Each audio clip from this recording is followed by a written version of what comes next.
कि supreme Court Practice and Procedure Act के खिलाफ अदालती उज़्मा ने नई दरख्वास्तें दायर कर ली हैं। आईनी दरख्वास्तों पर प्रैक्टिस एंड प्रोसीजर एक्ट को कलअदम करार देने की सलाह की गई। सुप्रीम कोर्ट में दायर दरख्वास्त में मौक़िफ़ इख्तियार किया गया कि प्रैक्टिस एंड प्रोसीजर एक्ट गैर आईनी, गैर कानूनी है। इस हवाले से मजीद जाने गए बिशारत राजा से।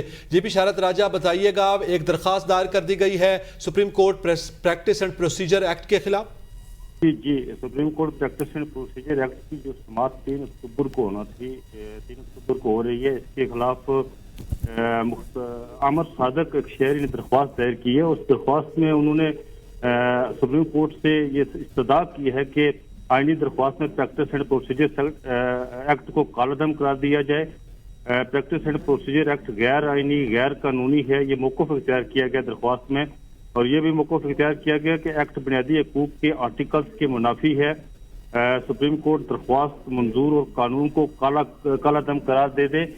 इस पर प्रैक्टिस एंड प्रोसीजर एक्ट पर एक समाअत हो चुकी है और 3 अक्टूबर तक समाअत होनी है। 3 अक्टूबर तक समाअत मुलतवी हो गई। अपडेट करने के लिए बहुत शुक्रिया।